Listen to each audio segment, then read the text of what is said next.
Think Fiji is just about crystal-clear beaches and luxury honeymoons? Wait until you find out about their cannibalistic past that lasted until 1867, or that touching someone's head can get you in serious trouble. You won't believe what happens if you wear a hat in certain villages. Number 15. Fiji was literally nicknamed the Cannibal Isles by European sailors who were too terrified to set foot on shore. You heard right. This tropical paradise has one of the most documented histories of cannibalism in the world. For over 2,500 years, eating human flesh was not just accepted, but considered a sacred ritual among many Fijian tribes. The practice was so widespread that European sailors in the 1700s and 1800s would literally sail around Fiji rather than risk landing there. Archaeological evidence shows human bones with clear chew marks dating back to 500 BC, and you can still see ancient cannibal ovens scattered across the islands today. The last recorded act of cannibalism happened in 1867, when Methodist missionary Reverend Thomas Baker and 6 Fijian student teachers were murdered and eaten after Baker committed a cultural taboo. What's truly mind-blowing is how matter-of-factly modern Fijians discuss this history. You'll find replica cannibal forks sold as souvenirs in gift shops throughout Suva, turning their darkest past into tourist curiosities. Number 14. Touching someone's head in Fiji can result in serious social consequences and is considered one of the most offensive acts you can commit. Here's the scary part. The head is considered the most sacred part of the body in Fijian culture, believed to be where the soul resides. If you accidentally pat a child on the head or ruffle someone's hair like you might back home, you're essentially committing a spiritual violation that can cause deep offense to entire families. This taboo is so ingrained that even medical professionals must ask special permission before examining someone's head or hair. Think casual head touching is harmless? Think again. Some villages may require you to participate in a formal forgiveness ceremony called soro, where you must present traditional gifts like kava root and tapa cloth to the offended family. The ritual can take hours and involves the entire community witnessing your apology. What makes this even more surprising is that many Western tourists have no idea about this rule, leading to countless awkward situations where well-meaning visitors accidentally insult their hosts within minutes of arriving at a village. Number 13. Fiji has over 300 islands, but only 110 are inhabited because many are considered too spiritually dangerous for humans to live on permanently. Wait until you find out why certain islands remain empty despite having perfect conditions for settlements. Traditional Fijian spirituality recognizes numerous islands as dwelling places for ancestral spirits and gods, making them essentially off-limits for permanent habitation. Some islands are believed to be cursed, while others serve as sacred burial grounds where disturbing the land could bring catastrophic consequences to entire communities. Even today, many Fijians refuse to visit certain uninhabited islands after dark, believing that evil spirits become more active during nighttime hours. The most fascinating part is that some of these forbidden islands have stunning beaches and abundant freshwater sources that would make them perfect for development, but traditional beliefs keep them preserved in their natural state. Modern Fiji still respects these ancient taboos so deeply that government officials consult traditional chiefs before approving any development projects near spiritually significant islands, creating an unusual blend of modern governance and ancient spiritual law. Number 12. The traditional Fijian economy operated on a gift-giving system so complex that refusing a gift could literally lead to tribal warfare. Sounds unbelievable, but the ancient Solevu system required precise social calculations where the value, timing, and reciprocity of gifts determined everything from personal status to intertribal relationships. Gifts weren't just nice gestures, they were actually binding social contracts that could obligate entire families for generations. If someone offered you a whale's tooth, known as tabua, which is the most sacred gift in Fijian culture, refusing it was equivalent to declaring your family enemies of theirs.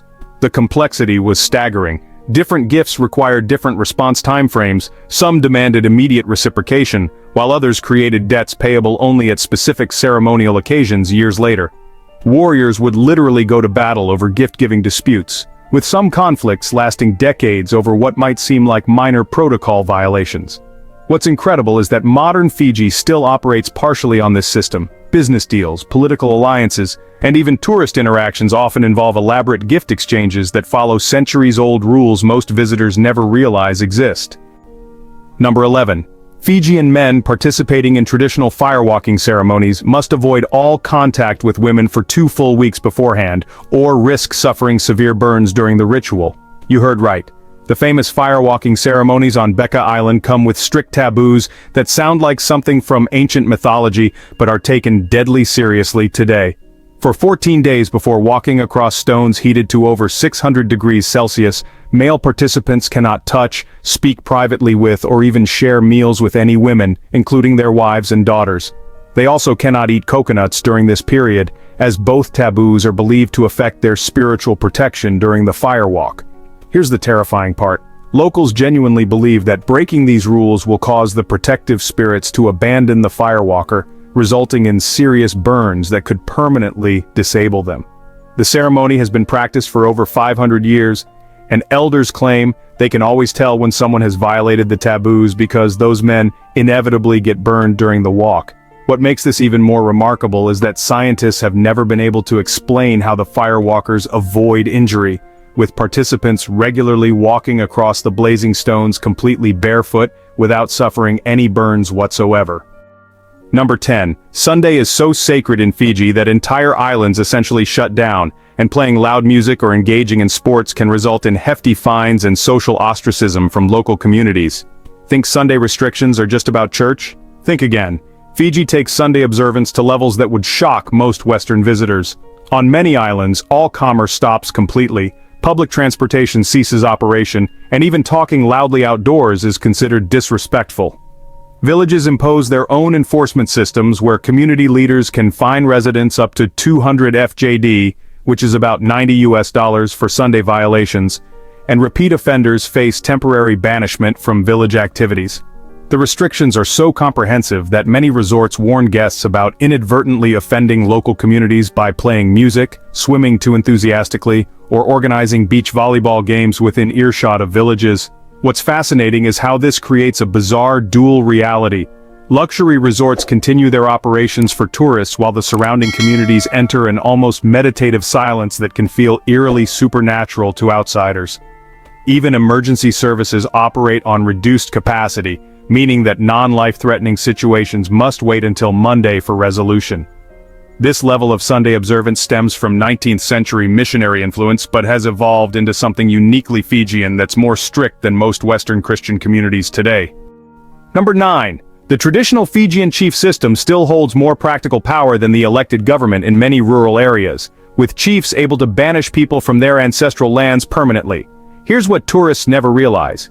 Fiji operates under a dual power structure where traditional chiefs called Turaga Nikoro often have more day-to-day authority than government officials, especially regarding land use and social disputes. These chiefs can make decisions that affect people's entire lives, banishing troublemakers from their villages, determining who can fish in certain waters, and even overruling government development projects if they violate traditional protocols. The power is so real that many Fijians living in cities maintain elaborate relationships with their village chiefs, sending regular gifts and seeking permission for major life decisions like marriage or business ventures. What makes this system particularly complex is that chieftainship is hereditary but can be revoked by village councils if a chief fails to fulfill traditional obligations or violates cultural taboos. Some villages have been without recognized chiefs for years due to family disputes, creating power vacuums that can paralyze local decision-making. The most surprising aspect is that modern Fijian law officially recognizes traditional authority in certain areas, meaning that a chief's decisions can override court rulings when it comes to customary land rights and village governance issues. Number 8. Fiji's traditional calendar includes over 40 different types of forbidden days throughout the year, during which specific activities can bring bad luck or spiritual punishment to entire communities. Sounds like superstition? But these taboo days still govern daily life across rural Fiji, with a complexity that would honestly make your head spin. There are days when fishing is prohibited, days when no one can cut their hair, days when certain foods become temporarily forbidden, and days when traveling between islands is considered spiritually dangerous. The calendar varies by region and can include restrictions based on lunar cycles, seasonal changes, and ancestral commemorations that date back hundreds of years. What's truly mind-blowing is how seriously modern Fijians still observe these restrictions. Schools sometimes cancel classes, businesses close unexpectedly, and entire fishing fleets stay docked when traditional advisors declare certain taboo days. Breaking these restrictions isn't just about personal consequences. The belief is that individual violations can bring natural disasters, failed harvests, or epidemic diseases to entire communities.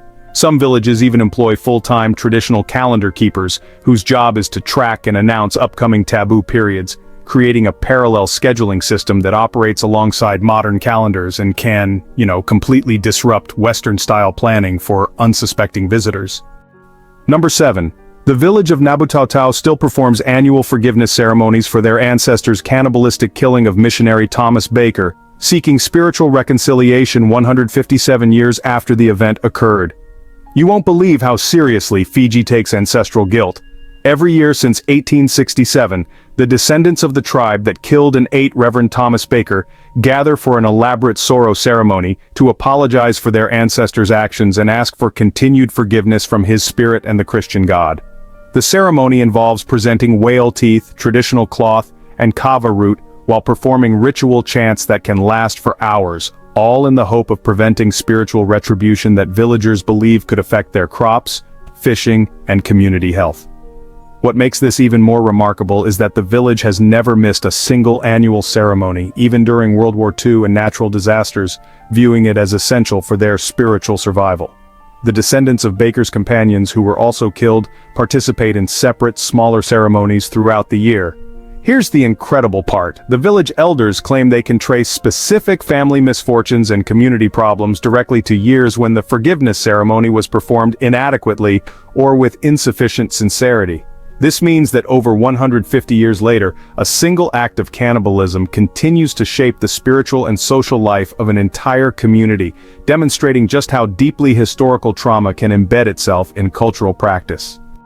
Number 6. Fiji operates under a land ownership system so complex that 87% of the land cannot be sold to foreigners, and some properties have over 200 individual family owners who must all agree before any changes can be made.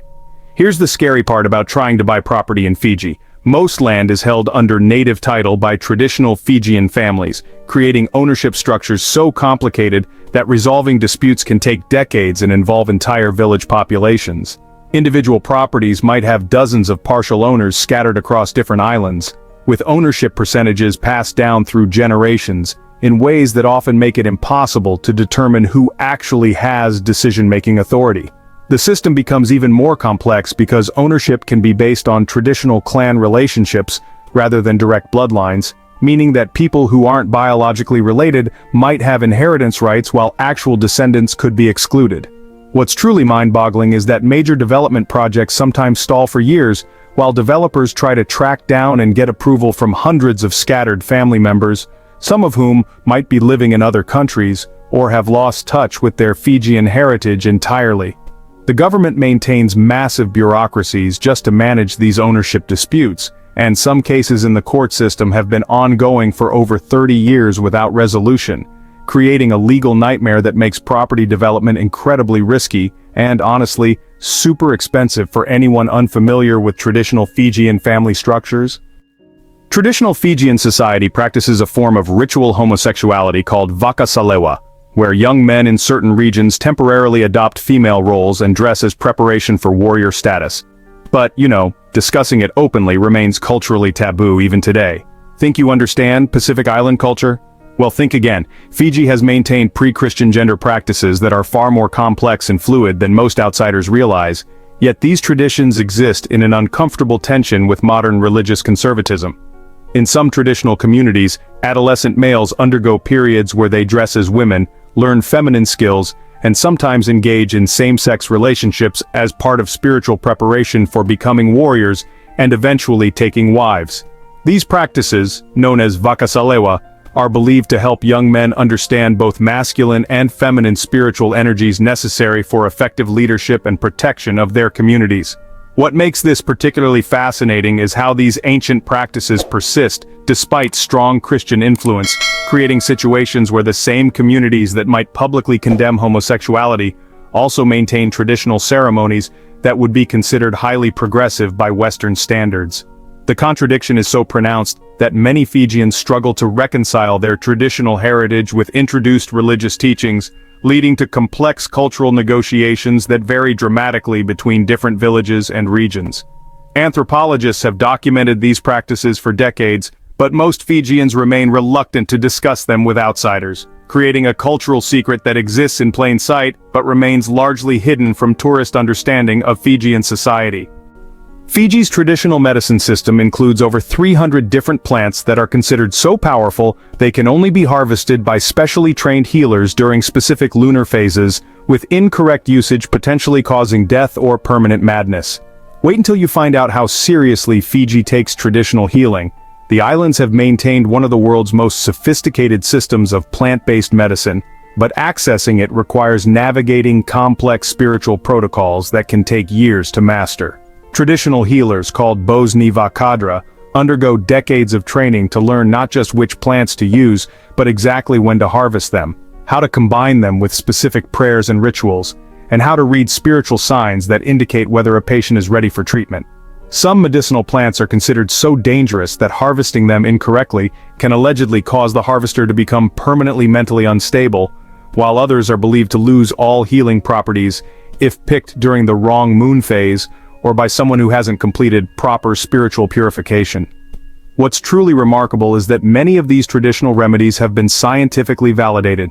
Researchers have identified compounds in Fijian medicinal plants that show genuine effectiveness against various diseases, including some that outperform modern pharmaceuticals.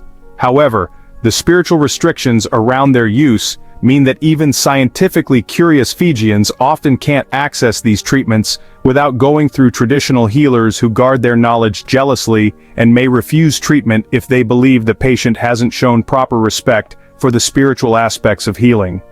Number 3. The traditional Fijian funeral practice called Bosni Mate can last up to 4 months and requires the deceased person's spirit to be fed daily meals until it agrees to leave the physical world, with families going into massive debt to maintain these extended ceremonies. Sounds unbelievable, but death in traditional Fiji isn't a single event. It's an extended negotiation between the living and the dead that can financially devastate families who feel spiritually obligated to continue feeding and entertaining their deceased relatives until the spirits are satisfied enough to move on to the afterlife. The ceremonies involve daily preparation of the dead person's favorite foods, which are placed near the body or gravesite while family members engage in conversations with the spirit, asking it to release its hold on the physical world and stop interfering in family affairs. What makes this particularly challenging is that families believe they can tell when the spirit is still unsatisfied through dreams, unexplained illnesses, or continued misfortunes, which means the expensive ceremonies must continue indefinitely until these spiritual signs cease. Some families mortgage their homes or sell their fishing boats to pay for extended funeral rites, viewing financial ruin as preferable to spiritual punishment that could affect multiple generations. The most heartbreaking aspect is that families often compete with each other to demonstrate their love and respect for the deceased through increasingly elaborate and expensive ceremonies, creating social pressure that can trap them in cycles of debt that take years to resolve, all while believing that cutting corners on funeral expenses could result in the angry spirit haunting their family permanently. Number 2. Fiji maintains active spiritual locations where traditional priests claim to communicate directly with ancestral gods, and these sites are considered so sacred that unauthorized visitors allegedly suffer immediate supernatural punishment, including temporary paralysis and prophetic nightmares. Here's what will blow your mind. Scattered across Fiji are dozens of locations where traditional spiritual practices continue with the same intensity as centuries ago, and locals genuinely believe that approaching these sites without proper protocols can result in immediate supernatural consequences that affect visitors for years afterward. These sacred sites, called Yavu Taboo, include ancient temples, burial caves, and ritual pools where traditional priests, known as bete, conduct ceremonies involving direct communication with ancestral spirits and pre-Christian gods. The sites are so revered that even modern Fijians who live nearby often refuse to approach them without proper spiritual preparation, which can include fasting, ritual cleansing, and obtaining permission from hereditary priest families who guard access jealously. What's truly spine-chilling is the consistency of reports from people who claim to have experienced supernatural punishment after unauthorized visits, temporary paralysis, vivid nightmares featuring ancient Fijian warriors, sudden illnesses that resist medical treatment, and prophetic dreams that allegedly come true within days or weeks. While skeptics might dismiss these as coincidence or psychological suggestion, the sheer number of reported incidents has convinced many Fijians that these spiritual forces remain genuinely active and dangerous, creating invisible boundaries that continue to shape modern behavior and land use patterns across the islands. Number 1. Fiji's conversion to Christianity was so rapid and complete that within 30 years, former cannibal chiefs became Methodist ministers who then systematically destroyed thousands of years of traditional spiritual artifacts, creating one of the most dramatic cultural reversals in human history. You won't believe how completely Fiji transformed itself in less than a generation. Between 1835 and 1865, the same chiefs who had been practicing ritual cannibalism and human sacrifice became passionate Christian converts who viewed their previous beliefs as evil and set about systematically destroying every trace of traditional Fijian spirituality they could find. The conversion was so thorough that former warriors who had eaten human flesh became Methodist, lay preachers who traveled between islands convincing other tribes to burn their sacred objects, demolish their temples, and abandon spiritual practices that had sustained their communities for millennia. What makes this cultural revolution even more remarkable is that it was largely self-imposed, rather than forced by European colonizers. Fijian chiefs embraced Christianity with such enthusiasm that they often went further in destroying traditional culture than missionaries had requested or expected. The speed of transformation was staggering. Entire islands that had been locked in cannibalistic warfare for centuries suddenly became peaceful Christian communities within just a few years, with former enemies now worshiping together in newly built churches. However, this rapid conversion came at an enormous cultural cost. Thousands of traditional songs, stories, spiritual practices, and sacred objects were deliberately destroyed by Fijian converts themselves, creating a cultural break so complete that many modern Fijians have almost no knowledge of their pre-Christian heritage, making Fiji one of the few places on Earth where indigenous people actively participated in erasing their own ancient culture in favor of an introduced religion. So we've just discovered Fiji's most incredible secrets. From cannibal chiefs becoming Methodist ministers, to spirits that can paralyze unauthorized visitors. Which one shocked you the most? Have you ever experienced anything supernatural during your travels? Make sure to subscribe for more mind-blowing facts about Pacific Island cultures that will change how you see paradise forever.